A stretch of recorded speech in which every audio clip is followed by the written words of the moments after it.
있어야 된다고 이야기를 하죠. 이게 뭐 때문에 그래요? 한쪽에 치우쳐버리면 반드시 인간의 제도는 완전하지 않기 때문에 깨어질 수밖에 없습니다. 모든 사회는 공공성과 사유와의 사적 개념이 공존할 수밖에 없어요. 기업을 예를 들어 보겠습니다. 어떤 사람이 돈을 많이 벌었어요. 그래가지고 막 이것도 사고 저것도 사고 여기도 사고 저기도 사고 막 했어요. 그러니까 인터넷에서 사람들이 어떤 글을 올렸냐면, 야, 좀 저 사람은 너무 낭비하는 것 같다. 너무 사치스러운 것 같다. 국민의 삶과는 너무 동떨어진 것 같다. 이렇게 댓글을 막 올려요. 그러니까 이 사람이 화가 나잖아요. 그러니까 뭐라고 거기다 밑에 또 달아요? 야, 내가 열심히 해서 내가 돈 벌어서 내 돈, 내 맘대로 쓰는데 네가 왜 뭐라 그래? 너도 아쉬우면 너도 열심히 해서 돈 벌어. 이렇게 이야기하잖아요. 그죠? 자, 틀렸어요? 그 말이 틀려요? 틀리지는 않은데, 근데 그 말을 들으면 어때요? 좀 씁쓸하죠? 왜 그래요? 사실 우리는 서로가 서로 영향을 줄 수밖에 없는 사회적 공동체이지 않습니까? 그렇기 때문에 아무리 개인의 소유와 재산이 인정이 된다 할지라도 어떤 식으로든 연결이 되고 영향을 주고 받을 수밖에 없습니다. 그러니까 사유와의 개념 속에도 공공성은 반드시 개입이 될 수밖에 없어요. 이 공공성의 개념이 상실이 되어져 버리면 결국 몇 사람에서 편중되어진 부의 독식과 불공평과 불평등의 사회가 만들어질 수밖에 없는 겁니다. 그래서 노블리스 오블리제, 이게 뭐예요? 공공성이잖아요. 비록 한 사람이 가지고 있는 거지만 그것을 사회적으로 환원할 수 있는 공공성의 개념이 바로 노블리스 오블리제 아닙니까? 좀 억울한 생각도 들 거예요. 근데 반대로 한번 생각을 해보겠습니다. 어떤 기업가가 기업을 꾸렸죠. 기업의 목적은 뭐죠? 이윤 추구예요. 이윤은 열심히 잘 살았어요. 그러다가 IMF라든지 경제 위기가 와서 기업이 거의 파산 직전에 왔습니다. 그때 기업이 국가를 상대로 뭘 요청을 할 수 있어요? 모든 기업이 할 수 있는 건 아니지만 도와주십시오. 우리 기업이 무너지면 국가 위기자, 위험이 닥쳐오니까 도와주십시오. 라고 하면 국가가 그거에 대해서 타당성을 연구해서 뭘 투입을 하냐면 공적 자금이라고 하는 걸 투입을 하잖아요. 그럼 공적 자금이 뭐죠? 공적 자금이 뭐예요? 이게 어디서 왔어요? 여러분들이 내는 세금이에요. 자, 생각해보면 그 사람이 예전에 뭐라고 얘기했냐면 내가 열심히 일해서 열심히 벌어서 내 돈 가지고 내 맘대로 쓰는데 네가 뭐라고 해? 했던 사람이에요. 근데 그가 망하게 됐어요. 그랬더니 국가가 그를 위해서 뭘 지불을 해줘요? 공적 자금을 투입해서 그 회사를 살 수 있도록 회생을 시켜주네요. 이게 왜 그래요? 아니, 지가 잘못해 지가 망해서 망하게 두면 되지. 왜 그래요? 우리 모든 사회는 한 개인이든 기업이든 어느 단체든 공적인 개념, 공공성을 가지고 있기 때문에 그렇습니다. 공적 자금이 투자되는 대형 기업이 아니라 할지라도 누군가 열심히 일하다가 예를 들면 사업이 좀 힘들어졌다고 생각하고 해보세요. 그럼 그 사람이 뭘 신청을 하겠어요? 하든 안 하든 할 수 있잖아요. 길이 있잖아요. 내가 실업자가 되었습니다. 실업수당을 신청을 하죠. 그럼 국가에서 실업수당을 지급을 하죠. 그래서 또다시 취업할 수 있도록 기회를 알선을 해주기도 하고 또 기초적인 생계를 보장하기 위해서 기초생활비를 정부에서 지원을 해주죠. 자, 이분이 예전에 어떤 생각 가지고 살았어요?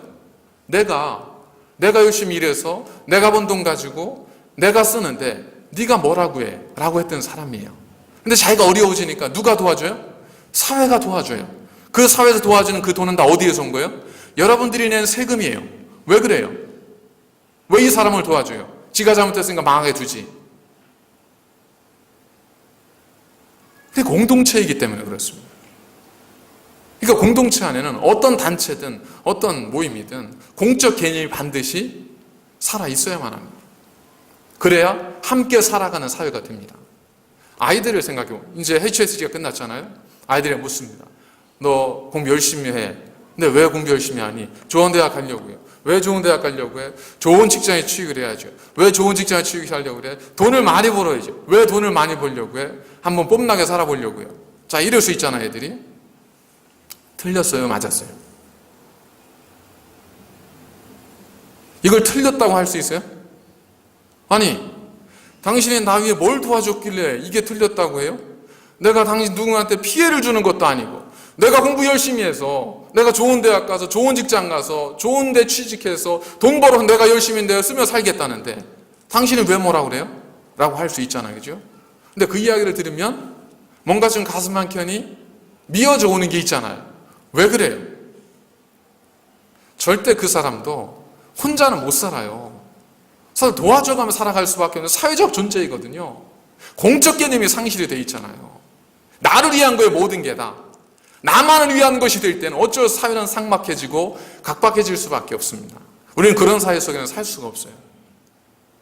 인간의 생명을 유지하는 건 어느 정도까지는 돈이지만, 그러나 인간의 인간됨을 유지하게 만드는 건 돈이 아니라 인생의 가치고 의미지 않습니까? 의미는 어디에서 나와요? 절대 돈 많이 버는 거에서 의미가 나오지 않습니다. 어디에서 나와요?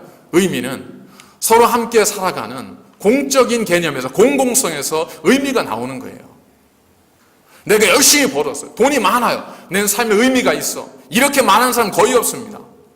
그런데 돈은 하나도 없어요. 근데 열심히 도와주며 살았어요. 그 사람들이 자립하고 잘 사는 모습을 봐요. 이 사람은 없어도 배부르다고 해요. 왜 그래요? 도와줬기 때문만이 아니고 인간의 삶의 의미와 본질을 느낄 수 있는 공공성의 개념을 이 사람은 간직하고 있기 때문에 그렇습니다. 이 양면이에요. 그렇다고 해서 그 사람 것을 당신도 내놔 이럴 수는 없다고요.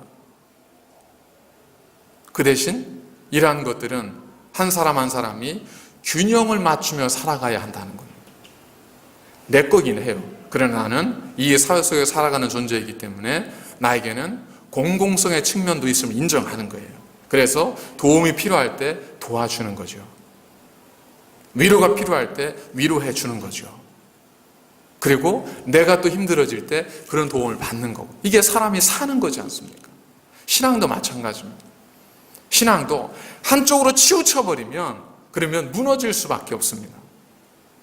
오늘 이 시간에 자세한 걸 다 말씀드릴 수는 없고, 이제 다음 주부터 되어지는 주일 예배에서는 2017년을 준비하면서 우리가 중요하게 필요한 교회 생활에서 예배에서 필요한 부분들, 이런 양면성을 가진 부분들에 대해서 한 가지 한 가지 주제를 놓고 성경적 의미를 말씀을 통해서 나누도록 하겠습니다. 굉장히 구체적으로 나누도록 하겠습니다. 면바지인가 청바지인가 뭐 이런 것까지 어쨌든 다 나누면서 과연 우리가 무엇을 우리가 생각하며 살아가야 되는가 하는 부분들을 말씀을 통해 나누도록 하겠습니다. 중요한 거 뭐냐면 신앙에서 균형이 잡히지 않으면 우리도 무너질 수밖에 없다는 겁니다. 자, 균형 어떤 균형이겠어요? 여러분 왜 교회 다니세요? 물어봤더니 사람들이 대개 이런 질문 답변들 많이 합니다. 구원받기 위해서요. 마음의 평안을 얻기 위해서요. 사회적 관계를 넓히기 위해서요. 자, 이 중에서 어떤 게 옳아요? 그렇죠? 어떤 게 딱히 옳다고 말하기는 참 애매하잖아요. 교회는 당연히 영원한 생명, 종교이기 때문에 영원한 생명에 대한 소망을 가지고 오는 것이긴 하지만 많은 사람들 가운데는 그것보다는 마음의 평안 자체를 얻기 위해서 오는 분들도 있고 관계를 넓히게 오는 분들도 있다고요. 그런 상황에 대해서 당신은 잘못됐으니까 이제 오지 마시오. 그럴 수 있어요, 없어요? 없죠. 그런데 우리는 이런 경우들이 나타날 때 특별히 그저 구원을 받기 위해서 혹은 마음의 평안을 얻기 위해서 이렇게 이야기했을 때 또 우리는 어떻게 이야기하냐면 교회라고 하는 것이 섬기고 나누는 곳이기 때문에 또 함께 섬기고 봉사하기 위해서 나옵니다. 이렇게도 이야기할 수 있잖아요. 주로 이제 구원을 이야기하고 마음의 평화를 이야기하는 그런 사람들에 대해서는 어떤 비판은 아닌데 어떤 이야기들을 할 수 있냐면 굉장히 신앙이 개인적이고 기복주의적이다라는 말을 종종 하게 되잖아요. 왜? 나를 위한 거예요. 내 행위가 나에게만 이렇게 돌아오는 거예요. 내 마음의 평안, 나의 구원, 나의 관계 넓어짐 이거예요. 그런데 어떤 분은 그런 것도 종교니까 필요하긴 하지만 예수님이 이웃을 사랑하라 하셨기 때문에 이웃 사랑, 섬김과 전도, 나누어줌, 희생 이런 것들을 주로 강조해요. 이런 분들에 대해서는 어떻게 이야기를 하냐면 저거는 꼭 신앙이 아니어도 교회가 아니어도 얼마든 할 수 있는 길이 있고 단체가 있고 방법이 있잖아요. 저걸 신앙이라고 할 수 있을까? 이런 의문이 제기가 되죠. 이게 왜 그런 거예요? 중요한 건 뭐냐면 올바른 예배자가 되었을 때 하나님의 구원의 감격이 있을 때 그 구원의 감격은 나를 뛰어넘어서 이웃을 섬기는 삶으로 흘러가게 되어 있습니다. 그런데 이 과정이 없이 흘러만 가다 보니까 이 과정이 없이 저쪽으로 가다 보니까 한쪽으로 치우쳐버리다 보니까 비판의 소리가 나오는 거예요. 그 어떤 경우는 은혜가 충만하고 기쁨이 충만하고 내 마음에 평안이 가득해요. 근데 이것이 내 안에만 있고 흘러가지를 않아요. 이것도 뭐예요? 한쪽에 치우쳐버린 거죠. 이것이 개인적 측면과 사적 측면과 이 공공성, 공적 측면이 균형을 이루지 않으면 어쩔 수 없이 기울어버리게 되고 기울어버린 것은 쓰러질 수밖에 없지 않습니까? 우리는 계속 사실은 이 싸움을 하고 있는 거예요. 어떤 교회는 보니까 어제 촛불 집회도 있는데 거기 가서 이것도 하고 저것도 하고 근데 저건 교회가 아니야. 그들은 이야기하기를 저 사람들은 기도만 하고 세상 이런 데 와서 함께 그 민의를 나누고 해야 되는데 오지도 않고 저거는 정말 자기중심적 이기적인 교회야. 얼마든 이럴 수 있다고요. 왜 그래요? 이게 치우쳐서요. 치우쳐서 균형을 이루어야죠. 균형을. 신앙의 균형을 이루어야죠. 예배가 우선이에요? 봉사가 우선이에요? 그럼 이제 봉사하는 분들 다 예배자를 들어와야 돼. 봉사하면 안 돼, 그죠? 근데 왜 우리가 이걸 자꾸 나누냐 하면 우리 스스로가 예배에 대한, 그래서 이제 제가 다음 주에 말씀을 전하는 건데 예배에 대한, 봉사에 대한 참된 의미를, 성경적 의미를 깨닫기보다 그냥 우리가 아는 식으로 사고하고 생각하기 때문에 그렇습니다. 그리스도는 다윗의 자손이야. 그건 알아요. 근데 왜 하나님께서 그리스도를 다윗의 자손으로 보내셨는지에 대한 생각은 안 하는 거예요. 그러다 보니까 이거 가지고 다투는 거예요. 진정한 예배를 드리면 그 예배는 어디로 가야 돼요? 주님께서 말씀하셨지 않습니까? 가장 큰 율법이 뭡니까? 첫째는 이것이니 주 너의 하나님을 사랑하라. 둘째도 이와 같으니. 주님은 하나님을 사랑하는 것을 첫 번째로 두긴 하셨지만 두 번째로 이야기하는 것에 대한 차등성을 두지 않고 둘째도 이와 같다고 말씀하셨습니다. 그럼에도 첫 번째로 하나님의 사랑을 두셨다는 건 뭐예요? 하나님의 사랑을 통해서 두 번째의 삶으로 이어져 가야 된다는 거예요. 그러니까 예배가 중요하냐, 봉사가 중요하냐라고 했을 때 어떤 것이 중요하다기보다 참된 예배를 통해서 봉사의 삶으로 흘러가는 것, 이것이 중요하다는 겁니다. 이거는 우선순위의 문제지 어떤 것이 더 중요하냐 덜 중요하냐 이 문제가 아니라는 겁니다. 그런데 우리는 이걸 자꾸 따지잖아요. 그러면서 정말 마르다 같은 사람이야, 마리아 같은 사람이야. 여러분, 예배자의 마음이 없는, 정말 하나님을 만남이 없이 봉사하다 보면 번아웃되고 탈진되고 쓰러질 수밖에 없습니다. 기쁨을 할 수가 없어요. 예배를 통해 받은 은혜와 기쁨이 섬김과 희생으로 봉사로 나눠질 때 거기에 기쁨의 봉사가 있게 되지, 이게 없으면 봉사는 그냥 책임만 가지고 하는 거고 그리고 의무감 가지고 하는 거지 거기에 기쁨도 없고 의미도 없어요. 그렇다고 해서 예배의 자리만 있어요? 봉사로 나아가지 않는, 섬김으로 나아가지 않는 그저 예배만의 삶, 여기가 좋사오니 이건 이기적인 삶이죠. 주님께서 베드로를 향해서 주님 여기가 좋사오니 라고 할 때 아니다, 내가 이 땅에 온 것은 복음을 전하기 위함이다 라고 하면서 내려가자 그러잖아요. 그러니까 우리에게 중요한 것은 예배냐 봉사가 아니라 우리가 예배자의 마음을 가지고 봉사하는 것, 이것이 중요하다는 겁니다. 이 균형이 깨어져 버리면 우리는 어쩔 수 없이 치우친, 편중된 그런 신앙의 삶을 살아갈 수밖에 없고 주님으로부터 이 이야기를 들을 수밖에 없습니다. 너희는 왜 예배를 드려야 하느냐 이렇게 말씀하실 수 있다고요. 균형이 필요합니다. 두 번째 성경을 주기는 교훈은 뭐냐면 하나님은 반드시 우리를 심판하신다는 겁니다. 47절에 보면 주님께서 서기관들을 향해서 그들이 더 엄중한 심판을 받게 될 것이다 라고 말씀합니다.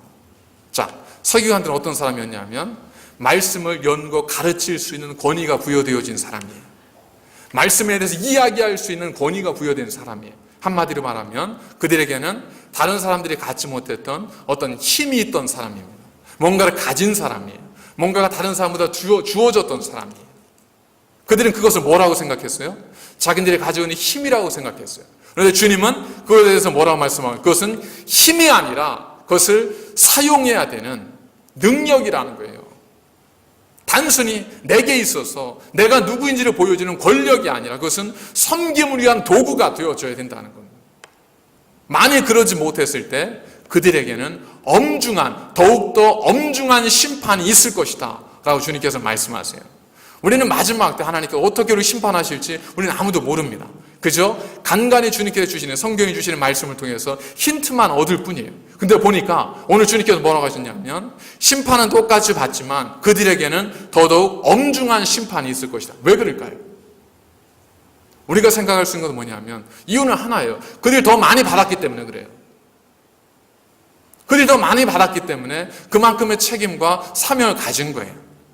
근데 그것을 바르게 행동하지 않고 바르게 사용하지 않으면 당연히 거기에 대한 책임이 따를 수밖에 없는 겁니다. 그럼 받지 말아야지. 걱정하지 마세요. 하나님께서 우리에게 뭔가를 주실 때는 어떻게 주세요? 각 사람의 재능과 믿음의 분량에 따라 주십니다. 달란트의 비를 보세요. 주인이 떠나갈 때에 각 종의 재능에 따라 5달란트, 2달란트, 1달란트를 주었다고 했지 않습니까? 주인은 이미 아세요. 이 사람이 지금 단계는 어느 정도인지, 지금 단계는 어느 정도인지 알아요. 그래서 중요하게 나타나는 결과가 뭐냐면 이들이 수고하고 열심히 노력했는데 5달란트 받은 사람이 몇 달란트를 남겼죠? 몇 달란트요? 5달란트. 2달란트 받은 사람은요? 몇 달란트를 남겼어요? 예.